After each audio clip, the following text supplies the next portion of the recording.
Eu implorei pra voltar. Tá gravando já? Sim. Ei, galera, tudo bom? Tava gravando?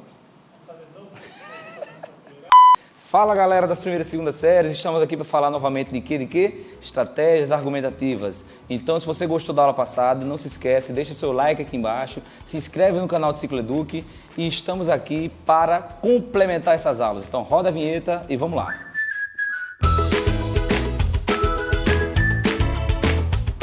Bom, a aula de hoje é sobre as estratégias argumentativas, parte 3. Então, na aula passada, nós vimos 3 estratégias: argumento de autoridade, vimos pequenas narrativas ilustrativas e vimos também argumento por alusão histórica. Nas estratégias de hoje, eu vou mostrar novos modos de sustentar a sua argumentação a partir desses argumentos, a partir dessas estratégias, mas dificilmente você vai usar uma estratégia dessa sem que outra esteja unida a ela. Então é bom que você reúna essas estratégias, faça um resumo delas, para que na hora de argumentar você consiga compilá-las e desenvolver melhor seus argumentos, né, seus parágrafos argumentativos. Então, na aula de hoje, nós vamos ver a estratégia de comparação, a estratégia de argumento baseado no consenso e como argumentar usando filmes, séries e músicas. Eu tenho um material extra que vou disponibilizar posteriormente para vocês, só sobre séries. Então, eu peguei algumas séries aí, 5, 6 ou mais, e fiz possíveis temas que elas abordam, possíveis argumentos que você pode desenvolver baseados nessas séries, né? Então, vamos lá. Na aula passada eu falei sobre Hannah Arendt, citei o livro A Condição Humana dela, né? E hoje eu trago Bauman para a gente debater um pouco. Ele é muito citado, muito difundido, vocês já conhecem, é um sociólogo polonês. E a indicação de hoje é o mal-estar da pós-modernidade, né? Então ele vai dizer que, dentre muitas coisas, vivemos em tempos líquidos, nada é para durar. Então essa frase é muito citada nas redações da internet e tem vários vídeos aí no YouTube sobre isso, então eu vou falar resumidamente. Então ele vai dizer que se a relação é líquida, o líquido, ao contrário do sólido, dificilmente você consegue moldar, ou seja, tudo é perecível, nada é feito para durar. Então a sociedade hoje trabalha com imediatismo, quer as coisas para ontem, né? Então não tem essa preocupação com a eternidade que a filosofia trazia. Ele prefere trabalhar com o conceito de infinitude, que diferente da eternidade, não remete mais ao cunho religioso, filosófico, mas a postergação das coisas do dia a dia, ou seja, deixar isso mais elástico, né?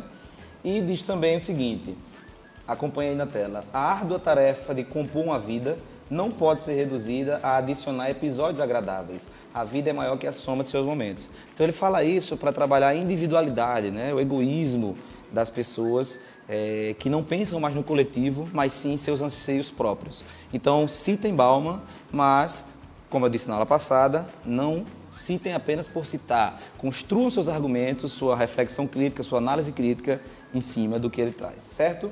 Vamos para a primeira estratégia. Então, pausem o vídeo aí, leiam esse parágrafo, ele está um pouco grande, mas vamos exemplificar a estratégia de comparação e por isso que eu trouxe esse parágrafo tão grande para a gente introduzir essa estratégia. Na página 10 do seu material, você confere mais informações sobre a estratégia de comparação, em que foi colocado um texto para a gente fazer um exercício, né? Então vão até a página 10 e façam, certo? Mas vamos lá, o tema é subnutrição e a sua relação com a má distribuição de alimentos. E ele diz: é válido ressaltar ainda que a desigualdade social tem contribuído para o aumento da fome. Sob essa perspectiva, de acordo com a consultora de saúde Janice Jeggins, 1 milhão de pessoas não tem dinheiro para comprar comida e outro 1 milhão sofre de excesso de peso. Acerca dessa lógica, a desigualdade salarial e a má distribuição dos alimentos são os principais responsáveis pela subnutrição no Brasil.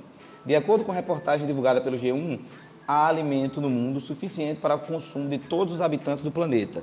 Então isso aí está sublinhado porque ele vai comparar esse fato, que é relacionado ao globo de modo geral, com a realidade mais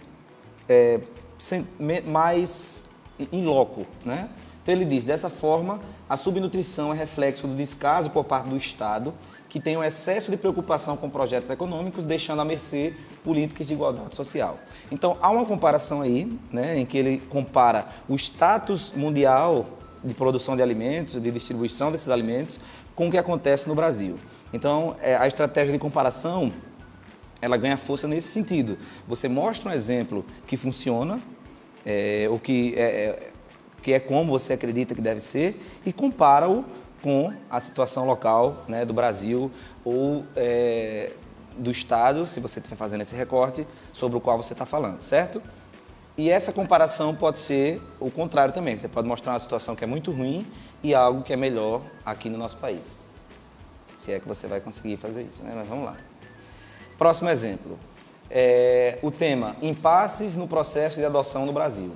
Segundo o filósofo grego Aristóteles, a política deve ser utilizada de modo que, por meio da justiça, o equilíbrio seja alcançado na sociedade.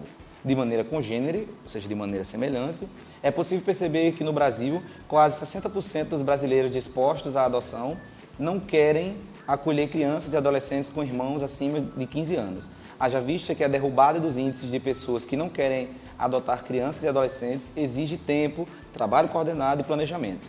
Então ele pega a realidade do Brasil e agora vai fazer uma comparação com os Estados Unidos, né? O índice de adoção nos Estados Unidos foi o que mais aumentou no mundo. Dessa forma, eles investiram tempo, trabalho coordenado e planejamento na área, como multas para quem se recusasse a fazer a adoção de crianças que tinham irmãos adolescentes. Assim, a fiscalização e a facilidade no processo de adoção são tão eficientes que o próprio povo já absorveu o hábito de filiar os irmãos. Então, mais uma vez, o participante aqui pegou uma realidade que funciona e disse por que ela funciona, né? Porque ele fala de trabalho coordenado, de investimento em tempo, de planejamento na área, e comparou essa realidade com a do Brasil. Nesse sentido, o argumento dele ganha força, porque ele está mostrando qual é o problema e dizendo o que deve ser feito para que isso funcione, né? Próximo exemplo. Agora é uma dica, na verdade, para você usar na sua introdução. A aula é sobre estratégias argumentativas, mas você pode usar essa estratégia de comparação para iniciar seu texto, por exemplo. Então, nas minhas aulas, quem é meu aluno sabe, eu já falei muito sobre isso. Você pode começar seu texto usando a seguinte técnica: mundo ideal versus mundo real. É uma técnica relativamente conhecida, difundida, mas se você ainda não ouviu falar sobre ela, preste atenção. Então, por exemplo, eu vou ler aqui e em seguida eu explico. Em países como Cuba, Venezuela e Bolívia, a erradicação do analfabetismo representa um ganho para a sociedade nos últimos anos. Então, perceba que ele está mostrando o que seria o ideal, né? No Brasil, entretanto, a ausência de políticas públicas mais inclusivas faz com que a escolaridade represente um problema a ser enfrentado de forma mais organizada pela sociedade brasileira. Logo, entre os fatores relacionados a essa problemática, destacam-se a falta de políticas públicas eficazes, a ausência de mobilização social e a baixa qualidade do ensino. Percebam que faltou o artigo aqui para manter o paralelismo. É importante que você saiba disso. Eu vou mostrar outro exemplo, mas sempre que você começou a elencar esses problemas e usou para isso um artigo, mantenha esse artigo em todos os itens. Então, se ele fala a falta de políticas públicas, a ausência de mobilização, devia ter falado e a baixa de qualidade no ensino. Esses exemplos eu retiro da internet, só para ilustrar. Então, os possíveis erros que passarem, esses problemas relacionados à construção, servem também para a gente discutir e ver, muitas vezes, o que não fazer, certo? Então, se não ficou claro, você, quando for começar o texto, não sabe o que fazer, pense na situação ideal de um país ou de um livro, né, que mostre esse ponto utópico sobre o qual você quer falar e compare-o com a realidade do Brasil. É uma forma interessante de iniciar seu texto. Próxima estratégia, argumento baseado no consenso. E aí você vai para a página 11, abre o seu módulo, mas antes, pause o vídeo e veja minhas recomendações direitinho, né? Primeira coisa, o argumento baseado no consenso ele tem uma validade compartilhada. Como assim? Não exige demonstração nem provas, esses argumentos, né? Não exigem demonstração nem provas, porque seu conteúdo de verdade é aceito como válido por consenso dentro de um certo espaço sociocultural. No caso da sua redação, que espaço sociocultural é esse? o Brasil, né? O Enem sempre vai abordar temas pertinentes ao Brasil. Então, muitas vezes, alguns argumentos, sei que não pode levar a mão ao olho, mas está coçando, né? Vamos lá.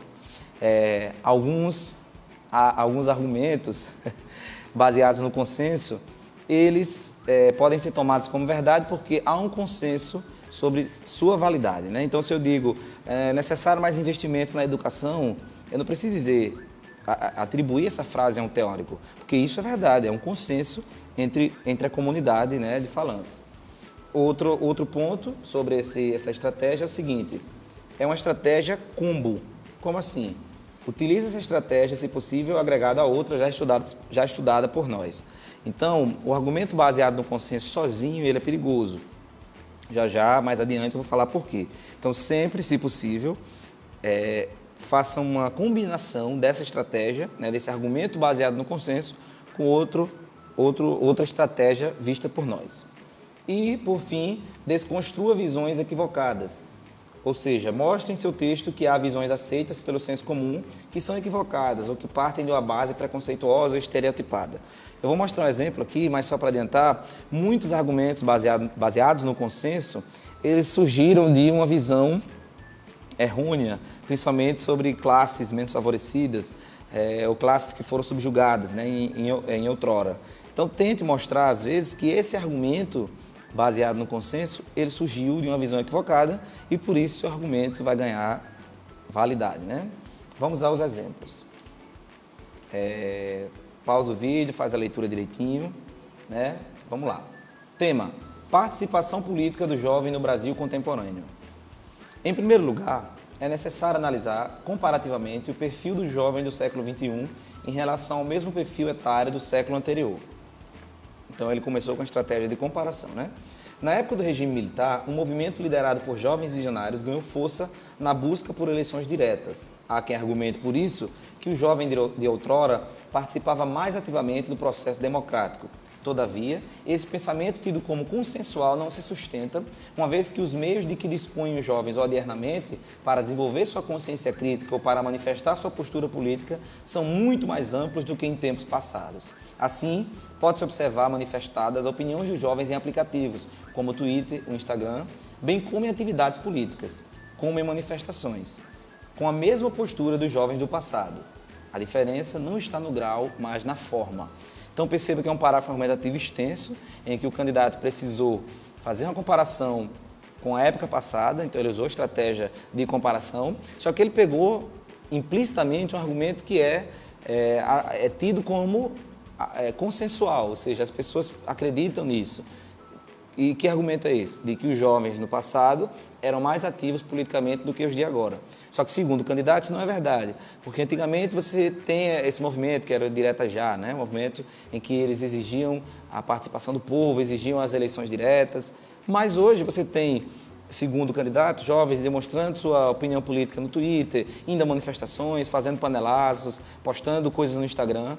Então, segundo ele, o que mudou não foi o grau, qual é quem é mais ativo, mas sim a forma de manifestar essa participação política, certo? Então, aqui é uma forma profícua de utilização dessa estratégia. Próximo exemplo. Os desafios no combate ao trabalho escravo no século XXI. Desse modo, os países onde se tem os maiores índices de trabalho forçado costumam ter um passado marcado por esse tipo de mão de obra, como é o caso do Brasil. Ademais, percebe-se que, com o decorrer da história, formou-se uma cultura de exploração humana em que a população negligencia essa prática por ser algo comum. Logo, é perceptível que há carência de uma conscientização da população de que é preciso fazer denúncias quando suspeitar dessa delinquência. Então, há um argumento aqui baseado no consenso, né, de que o trabalho escravo, né, ainda no século XXI, está vinculado às raízes escravocratas, às raízes coloniais. E isso é preciso ter cuidado, porque hoje pessoas que trabalham em analogia à escravidão, né, nem sempre são negras. Então ele tem que desfazer essa ideia de que necessariamente as pessoas que estão trabalhando hoje em trabalhos que se assemelham à escravidão são negras. Então cuidado nessa argumentação. Eu marquei aqui nesse exemplo 2 itens que é o onde, cuidado com o uso do onde, ele só deve ser usado para retomar espaços físicos ou um espaço metaforizado. Então, por exemplo, se você está falando da internet, local onde circulam mensagens, tudo bem, a internet não é um local físico, mas é um local metaforizado. Mas se você diz, sei lá, o professor onde falou e tal, não dá para retomar, certo? Onde utilizar somente para espaço, fica a dica. A próxima é, depois de vírgula, percebam aí que há o formou-se. Então, depois de vírgula, você usa ênclise. Então, para começar uma frase, depois de vírgula, ênclise. Não vou falar da mesóclise, né, no início de frase, porque está em desuso, mas alguns alunos ainda usam a mesóclise. Mas se você tem dúvidas sobre isso, dá uma pesquisada na internet, né, e vê um pouco mais, porque isso vai fazer com que você ganhe mais pontos ou deixe de perder na competência 1, certo? Agora, uma dica, não confunda. O argumento baseado no consenso não deve ser usado como sua única estratégia argumentativa. Em seu projeto de texto, procure compilar mais de uma estratégia. Se a sua argumentação for unicamente baseada no senso comum, o avaliador pode considerar que você não possui repertório sociocultural diversificado e que você não consegue selecionar, relacionar, organizar e interpretar as informações e os fatos em defesa de um ponto de vista. Então, você será penalizado caso utilize somente essa estratégia nas competências 2, já que seu repertório será limitado, né? Você não usou uma autoridade, um pesquisador, não usou dados, ficou apenas no senso comum. Então, é perigoso, já que você não tem repertório, se esse repertório não é legitimado, se ele não foi usado com produtividade, sua nota na competência 2 não sobe. E na 3 também, porque avaliará a sua argumentação e sua capacidade de relacionar esses argumentos, essas informações em defesa de um ponto de vista. Então, um candidato que se limita ao senso comum também tem dificuldades em aumentar essa nota, já que não demonstra uma capacidade de hierarquizar argumentos e relacionar com outros dados. Então, cuidado, certo?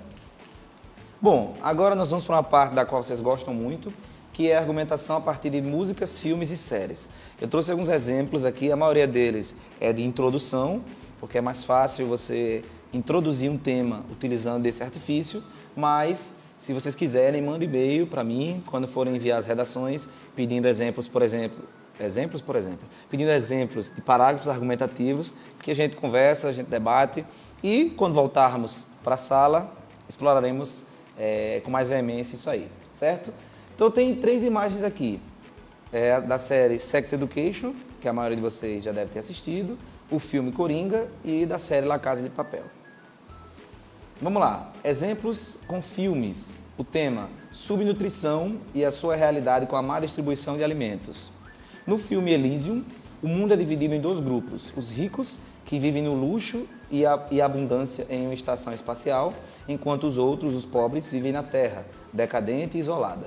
Diante disso, no Brasil, a subnutrição apresenta analogias com o filme, haja vista que a má distribuição de alimentos é preponderante, ou seja, enquanto alguns possuem amplo acesso aos alimentos, uma significativa parcela vive na subnutrição devido à má distribuição de alimentos. Assim, elucida-se a necessidade de superar o viés capitalista e o déficit governamental envolvido nessa questão. Então, perceba, ele cita o filme, ele que eu digo candidato, né? Pode ter sido ela, claro. Cita o filme, faz um pequeno contexto, né, do enredo, ou seja, de que trata esse filme, compara com o Brasil e, no fim, apresenta a sua tese, que gira em torno da necessidade de superar o viés capitalista e o déficit governamental relacionado a essa questão, né? Próximo exemplo de filme, o tema é da redação do Enem de 2018, que é a manipulação do comportamento do usuário pelo controle de dados da internet.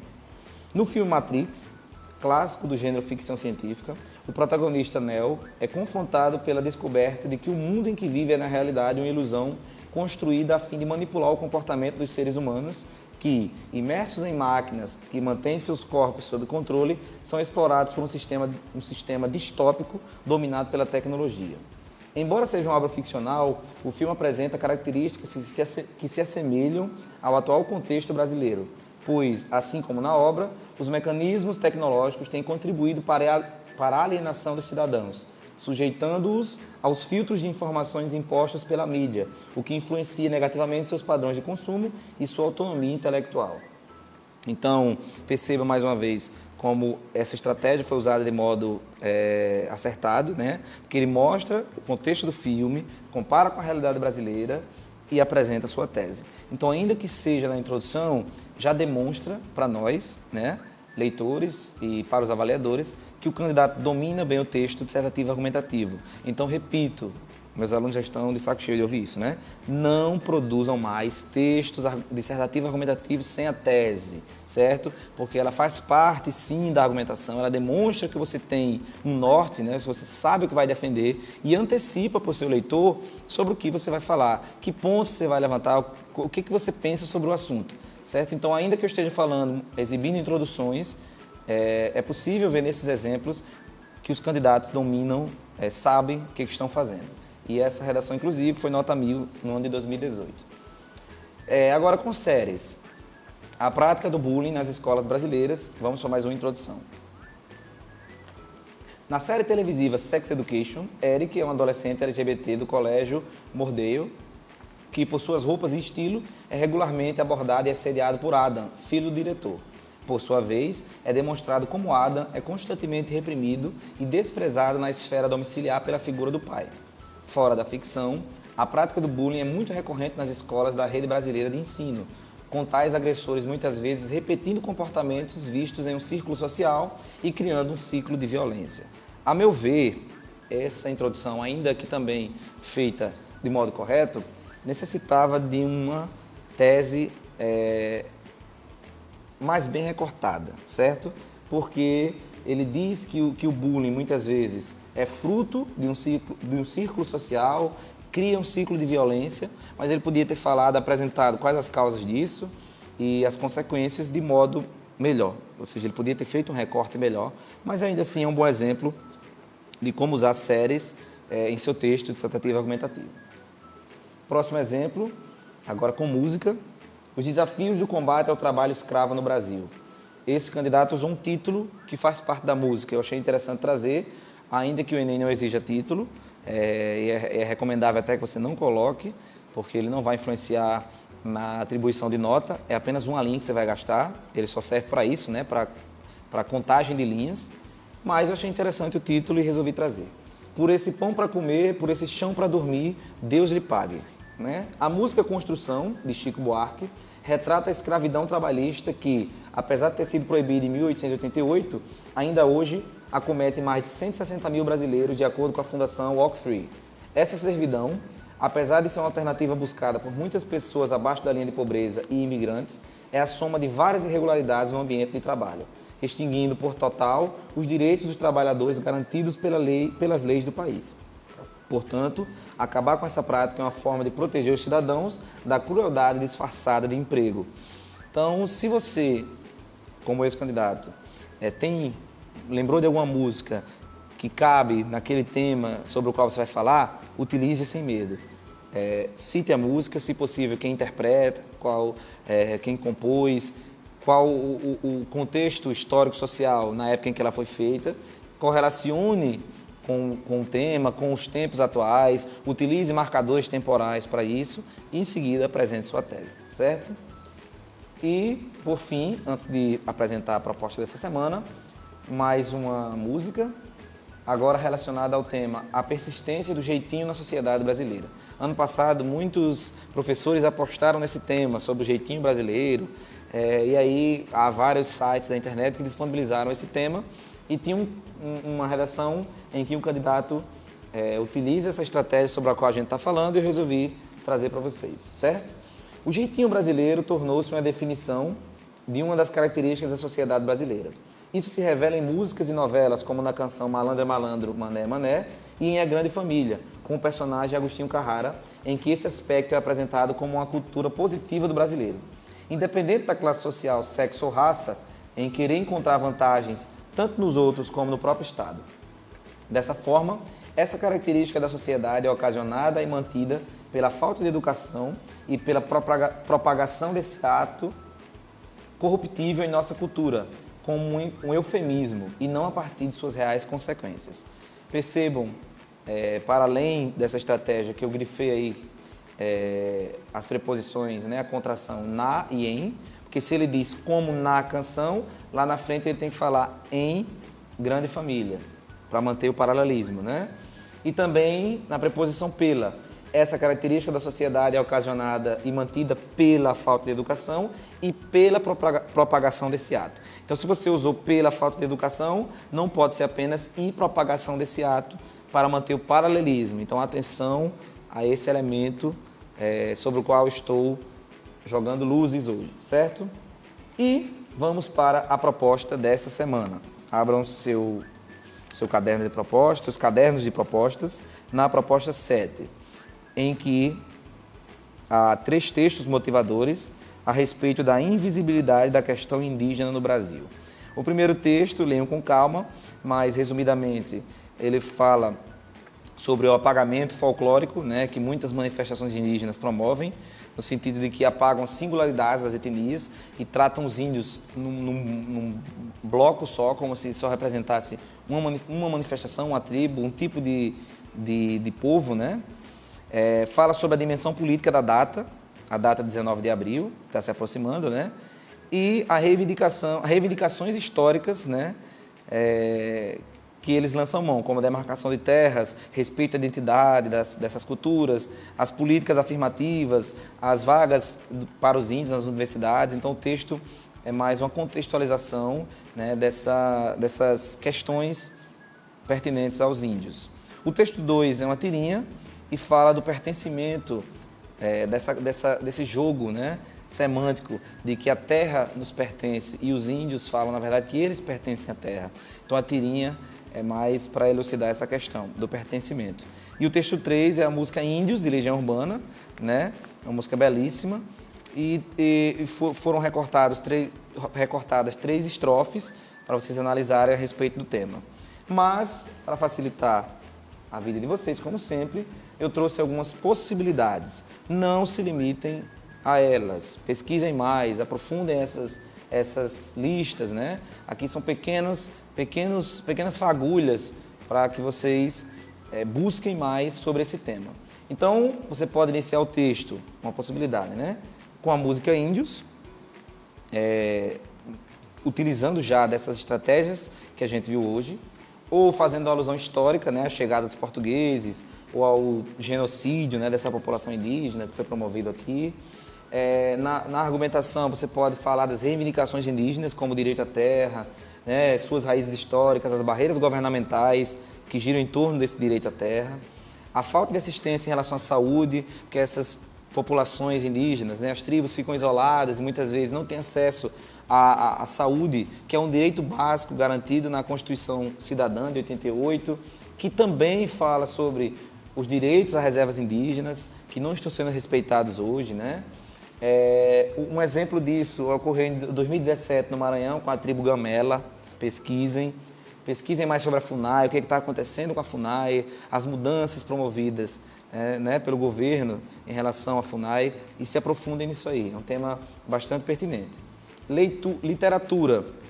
Vocês podem falar da primeira fase do romantismo, né, com o indianismo, aquela visão fanista, né, cita José de Alencar com Guarani, Iracema, pode fazer uma comparação com Macunaíma, que já tinha uma visão diferente do índio de José de Alencar, e isso remete ao meu querido inspirador, professor Marco Aurélio, né, que sempre fala sobre isso.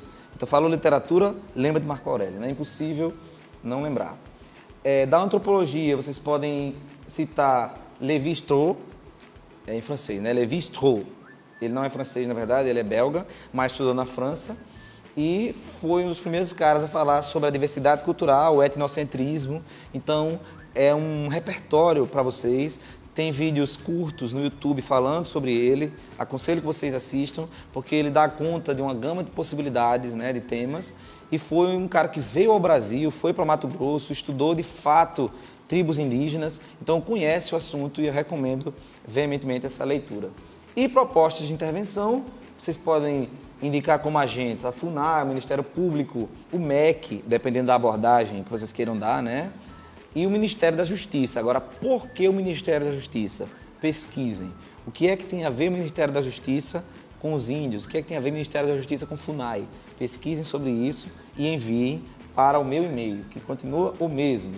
Antes de tudo, mais uma vez, nossas redes sociais, a minha e a do Cal, Lineker.Trajano, Cal Natal, podem entrar em contato por lá, e o e-mail para que vocês enviem as redações, prof.linekertrajano@gmail.com. Então, abraço em todos, estou morrendo de saudade, não é falsidade, certo? Vocês ficam achando que a gente diz isso só para ficar bonitinho no vídeo, ficarmos bonitinhos no vídeo, né? Mas é verdade, esse contato faz falta, estamos sentindo essa falta aqui nessa solidão, em meio a uma câmera, né? E o professor. Então, espero que possamos nos reencontrar logo. Beijos e fiquem com Deus. Beijos e fiquem... Vou fazer de novo. Não, deixa assim. Vão dizer, professor, tira a mão da boca.